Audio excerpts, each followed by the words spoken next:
How's it going, everybody? This is Dominic Minchella. I am the Kansas City Chiefs co-beat writer for On SI and the host of the Kansas City Chiefs Insider Podcast. Thank you guys so much for stopping in today as we near a very big game for Kansas City as they are now sitting at 5-5. They take on the Indianapolis Colts at home at Arrowhead. You're going to need to win this game if you want to really push back against any narrative that says that your dynasty is over. I would say that I said last week that the game against Denver was a must-win. Now, given that result is said and done with, this game, if Kansas City wants to hold their own, has to be a successful one. They have played well at home this season. They haven't played well on the road, so they have an advantage at that hand. Additionally, though, for the topic of today's podcast, I kind of want to do a deep dive into what the Kansas City Chiefs can expect from the Indianapolis Colts, a team that really kind of blossomed this season that I don't think was on anyone's radar. This season, they come into the game with an 8-2 record, and they sit in first place in the AFC South Division. Now, Daniel Jones, as I alluded to yesterday in the podcast, former first-round pick, has really seemed to find his footing with the Colts since joining them. He has 2,659 passing yards in the games that he's played. Tyler Warren, their rookie that they drafted early on, has been a huge factor in the receiving game.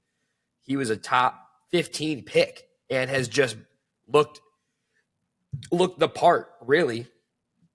Rushing yards, though, it's Jonathan Taylor who's taken over. So they obviously have an offensive game plan when you look at things that they bring to the table. They rush better and they run better than the Kansas City Chiefs. They have a better receiving option, at least in terms of depth. I would say that Rashee Rice has got to be a big piece for this Kansas City Chiefs team going into the latter half of the season.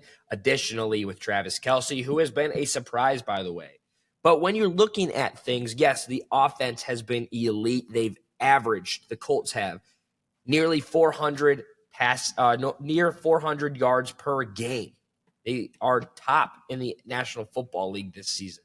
But when it comes to the defensive side of things, when you're looking at the average yards allowed per game, Kansas City does hold the defensive edge over the Colts in that regard. Kansas City hold a 296.8 average defensive allowed game per game, whereas the Colts averagely allow on defense 327.6 yards per game. So that could bode well for the offense for Kansas City. It could see a little bit of spottiness for the Colts on offense against the Chiefs defense. But the real kicker, though, what happens is that regardless of how many defensive yards, comes down to points. How many points is your defense averaging or averagely allowing per game? And even then, the Kansas City Chiefs, they hold that ground over the Colts. They rank fourth in the National Football League through 10 games, and they allow average 18.1 points, whereas the Indianapolis Colts defense averages around 20.6 points allowed.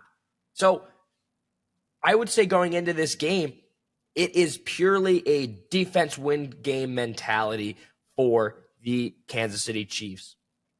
And, coming off of 2 games in a row where they've allowed 20 or more points, it needs to clean up. There's a lot of things that need to clean up. And Andy Reid has attested to that before. They've talked about it, that they know exactly what they have to clean up, both on the offensive side of the ball and the defensive side of the ball. But if this Kansas City Chiefs team cannot hold back the Indianapolis Colts offense, which would be a huge thing for them to do, by the way, if you're stopping on paper the best offense in terms of yards average per game, and you find a way to win, you take down a first-place team. You hand them their third loss of the season. It gives you your sixth win of the season and kind of keeps your playoff hopes alive. Because knowing that down the dog fight of the season, you've got to contend with the likes of the Jacksonville Jaguars, the Baltimore Ravens, the Houston Texans, the Texans who you see on this schedule later in this season. This is a game where the defense has to show up. Defensive coordinator Steve Spagnuolo has to have his guys ready. I'm looking for a big performance from Chris Jones. As I touched on yesterday, he is a big piece into going forward for the Kansas City Chiefs because let's face it, the first part of his season hasn't been exactly tremendous. And when you look at the defense for Kansas City, there has been a lot of consistency, but also a lot of inconsistency. When it comes to the leading tackler, it's Nick Bolton again. But according to Pro Football Focus, he's playing slightly above or slightly under average compared to the rest of the defenders in the National Football League. He's been getting off to a lot of slow starts. But when you look at the coverage, that is something that Kansas City has been really good at this season. Their coverage has been stupendous. Trent McDuffie's got 6 passes defended, 1 interception. Jalen Watson's got 4 passes defended, 1 interception. Nick Bolton's got 3. Noel Williams got 3. Brian Cook has got 3. All passes defended. That's the way that you're going to be able to win this game. If you are able to have your offense be explosive at home in front of your home faithful and force Daniel Jones to have to throw that ball deep, I think that favors Kansas City in that game plan. But before that, your defense can do that, you have got to make a statement on the offensive side of the ball, something that I feel as Kansas City has been kind of coasting by this season. They haven't been necessarily averaging a whole lot in terms of points as of late.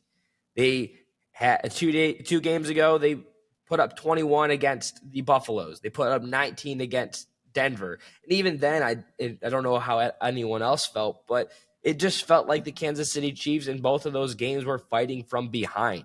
They need to get out to a lead. If they get out to a lead early, I feel so much better about them winning this game. But if they fall behind, then the defense has to be like a barrier type, and then the hopes that the offense can step up to the occasion, something that they haven't been able to do. Last game against the Broncos, you could see it clear as day. Denver went up 6-3 in the first quarter. At half, it was 6-6. Then they tied each other in the third, both putting up a touchdown with 7, and then it fell apart near the end. So Kansas City, they can't just stay in balance with their opponent if they have any hope of defeating the Colts. The Colts are a sneaky team, and I know when you're looking at them, they don't necessarily have like the biggest threats compared to the other juggernauts that the National Football League possesses. But at the end of the day, going into this Week 12 matchup, they are a team that you have got to fear because they are a legitimate playoff contender. This season, when you're looking at the people that they have beaten, they've beaten the Broncos, something that you haven't been able to do. They've taken down the Raiders by a large margin, similar to how you did. They beat the Cardinals in a close game. They beat the Chargers 38-24, another team that you haven't been able to take down yet. They've beaten the Titans twice, and the Titans haven't looked good at all this season, so that's 2 free wins right there. They dominated the Miami Dolphins to begin the season with a 33-8 victory. And most recently, they had a 31-25 victory over the Atlanta Falcons. The second loss of their season came against the Steelers. And in my opinion, I think the Kansas City Chiefs are better than the Pittsburgh Steelers. But if you are not able to hold off this offense, an offense that has averaged a lot of offensive points this season. In fact, the offense for the Colts has averaged 32 points per game, whereas your team averages 25.4. If there's a way for you to win this game, it easily comes on the defensive side of the ball, and it's going to have to be a veteran-led scenario. if that doesn't happen, you're going to have to hope that the offense comes to life at home, which they've been able to do this season.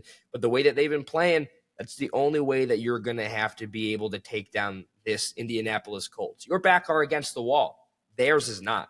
They're going to come into your home territory. Do you want to defend it, and do you want to step forward? You've got to prove it. If you still want to be that top team in the AFC, which you are currently not, if you want to find your way to the playoffs, it starts in week 12. That's the last chance that you've got. If you fall below 500, I don't think that this team, their path is not very clear any longer, because other teams will see that they are falling and they're going to want to take advantage of it. Might be a little blunt, but at the end of the day, that's my job. You've got to report it as you see it. That being said, be sure you follow me over on X, as you can see right there, at Dom Minchella. Post and repost every single day. You're not going to want to miss any coverage of the Kansas City Chiefs while we get into week 12 and for the rest of the regular season. You can also follow us over at KC Chiefs on SI, over on X, and on Facebook, because Kansas City Chiefs on SI is the place to get your Kansas City Chiefs news. As always, folks, be kind to one another. I'll see you tomorrow.